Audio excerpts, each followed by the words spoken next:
I always thought the worst part of living in an HOA neighborhood was the newsletter. But it turns out, it's when your neighbor's teenage son treats your backyard pool like a public park, and his mom just so happens to be a lawyer with a god complex. I'm not saying locking my gate was the smartest move, but I sure didn't expect it to lead to a full-on legal battle that got live-streamed to thousands of strangers. Yeah, it got messy. But stick around, because the twist? It's wild. Looking back, I should have seen this coming from day one. But when you're staring at your bank account after a divorce, $18,000 feels like both everything and nothing at the same time. It was literally half of what I had left. So, I made the decision to bet it all on a pool renovation. Not my smartest move, but I figured, why not, right? I'm Marcus Bell, 35 years old, and I work as an insurance adjuster specializing in property damage. You'd think that job would have taught me to be more careful with my own property investments, but apparently not. The thing about divorce is that it strips away everything you thought you knew about your life. One day you're planning a future with someone. The next day you're dividing coffee mugs and arguing over who gets the good Netflix password. My ex-wife and I had been married for 8 years, and when it all fell apart, I ended up with a house in what seemed like a decent neighborhood and exactly $18,347 in my savings account. The house came with a pool, but calling it a pool was generous. It was more like a concrete crater filled with green water and broken dreams. I remember standing in my backyard after the divorce, staring at this disaster, thinking, maybe this could be my fresh start. The insurance business had taught me that a nice pool could add serious value to a house. Plus, I work from home most days, so I'd actually get to enjoy it. The pool contractor came out and gave me the full rundown. New liner, updated filtration system, deck resurfacing, chemical balancing. The works. The price? $18,200. That left me with $147. But then something strange happened. The contractor casually mentioned that someone had been swimming in the pool. I laughed, thinking that was impossible. I worked from home, and the pool had been drained for months. But he pointed to wet towel marks on my fence and this lingering chlorine smell in the air that I hadn't noticed before. Trust me, he said. I've been doing this for 20 years. These are the signs. That's when I started paying attention to the things I should have noticed earlier. The wet footprints around the pool deck, the pool chemicals depleting faster than they should, and that feeling that someone had been using my property while I was working. I began to feel paranoid, like someone was watching me, but I couldn't prove anything. Then one afternoon, I met Patricia Williams. She showed up at my front door with a clipboard and a smile that didn't quite reach her eyes. I'm Patricia Williams, HOA president, she announced, as if I should be impressed. She started asking detailed questions about my contractor, permits, property lines, questions that felt way too specific for a casual HOA visit. I noticed a kid watching us from an upstairs window across the street. Dark hair, maybe 16. When I waved at him, he just smirked and disappeared from the window. Is that your son? I asked Patricia, nodding toward the house. Her demeanor shifted slightly. That's Brandon, she said, her tone protective. He's very interested in neighborhood activities. Something about the way she said it made my skin crawl. That night, I decided to install security cameras. My insurance background had taught me that documentation is everything. And if someone was using my pool without permission, I needed proof. The security company thought I was paranoid, but I insisted. I had 4 cameras installed around the pool and fence line. Cost me $800, more than I could afford, but something told me I was going to need the evidence. The first night the cameras were active, they caught Brandon by my fence, not swimming, not even touching the gate, just standing there, studying the setup. He was testing the latch with his finger, walking the perimeter, looking up at the cameras like he was planning something. I watched the footage 3 times, trying to convince myself I was overreacting. But the way he moved, so deliberate and calculating. This wasn't some curious teenager. This was reconnaissance. The next day, Brandon came right up to my gate. Sweet setup, dude. Mind if I take a dip? He called out. There was no asking for permission, just a casual challenge. I went outside and tried to be polite. You should probably ask your mom first, I said. The way his expression changed in that moment, the mask slipping, told me everything I needed to know. I don't need to ask anyone, he said, and walked away. I stood there, watching him leave, realizing I had just painted a target on my back.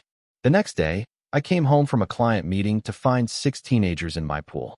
Music was blasting, and phones were recording everything. Brandon was directing the whole thing like it was some sort of movie set. And that's when I knew this wasn't just about a pool anymore. Reed took the time to explain the charges to the gathering crowd of neighbors. This was important. People needed to understand what had really been happening. Multiple criminal trespassing violations over several months, he announced clearly. Conspiracy to commit insurance fraud. Filing false police reports. Child endangerment by involving a minor in criminal activity. One neighbor clapped once, short and awkward, but it echoed. The trespassing charges were what everyone could understand. Brandon had been on my property without permission, repeatedly documented on camera. That was what this was really about, property rights and the rule of law. The handcuffs moment was everything the title had promised. As the cuffs clicked around Brandon's wrists, I felt a mix of vindication and sadness. Vindication because justice was finally being served, but sadness because this kid had been manipulated by his own mother into destroying his future. The cameras were rolling, neighbors' phones, police body cameras, and news crews that had somehow already arrived. This was the visual everyone needed to see. Consequences for criminal behavior, regardless of age or family connections. The media attention was immediate and overwhelming.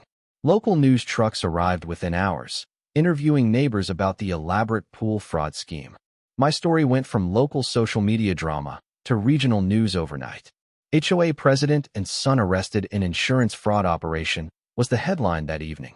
Suddenly, all those social media posts calling me the crazy neighbor started to look pretty different to anyone who bothered to look deeper. Patricia's law practice collapsed within a week. Her other fraud victims came forward once they realized they'd been scammed by her systematic operation. The State Bar Association opened an investigation into her professional conduct. Her HOA position was terminated immediately by an emergency board vote.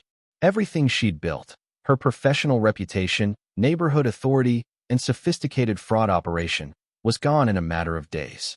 Brandon's punishment was ultimately more educational than punitive. He was sentenced to community service at local pools, helping with maintenance and safety programs. The judge didn't yell. She didn't need to. "You're going to learn what it takes to keep a pool safe," she said. And somehow, that hit harder than any fine. 6 months later, something unexpected happened. Brandon knocked on my door, not to break in or cause trouble, but to apologize again and ask if he could help with pool maintenance as part of his community service. The transformation was remarkable. Gone was the entitled teenager with 50,000 social media followers. This was a young man who understood that his actions had real consequences for real people, and he was genuinely trying to make amends. Working together on pool maintenance became a strange kind of therapy for both of us. Brandon was genuinely good at the technical stuff, understanding chemical balances, equipment maintenance, safety procedures. I never realized how much work this was. When I was just jumping in and making videos, I thought it was just there, he said one afternoon while we were cleaning the filtration system. I didn't think about the money or the effort or anything. He looked up from the filter basket. "You ever going to forgive me?" I didn't answer right away, but I handed him the pool skimmer. That was enough. The community healing took longer, but it did happen gradually. The neighbors who'd supported Patricia's version of events had to confront the fact that they'd been manipulated by a sophisticated fraud operation. Some apologized directly, while others just started treating me normally again. The annual neighborhood barbecue that fall was the first time in months that I felt like part of the community again, instead of its biggest problem. Patricia moved away 3 months after her arrest. Last I heard, she was practicing law in another state, probably looking for new opportunities to monetize her legal skills in ways that skirt the edges of ethics. I try not to think about whether she's found new victims or learned her lesson. That's her story to tell, and I've got my own life to focus on. 1 year later, there's a sign by my pool that reads, "Community welcome. Please ask." Funny thing, it wasn't about the pool anymore. It was about the silence before the knock, the panic behind every window. Now, at least people knock. Because after everything we went through, I figured a little communication never hurt anyone. The pool lock is still there. Old habits die hard. But now, there's a clear process for neighbors who want to use it.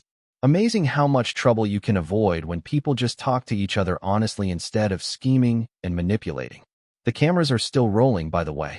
Not because I'm paranoid anymore, but because documentation saved my life once, and I'm not about to forget that lesson. Plus, Brandon actually suggested keeping them active as part of the safety protocol. Evidence protects everyone, he said. And honestly, I couldn't argue with that logic. So, that's the story. The HOA Karen's son called 911 after I locked my pool. And yeah, he left in handcuffs for trespassing, multiple counts, just like the title promised.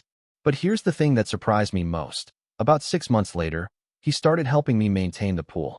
The kid's got a good heart under all that entitlement his mother built up. The pool's still there, still locked. But now there's a sign. Community, welcome. Please ask. Because after everything we went through, I figured a little communication never hurt anyone.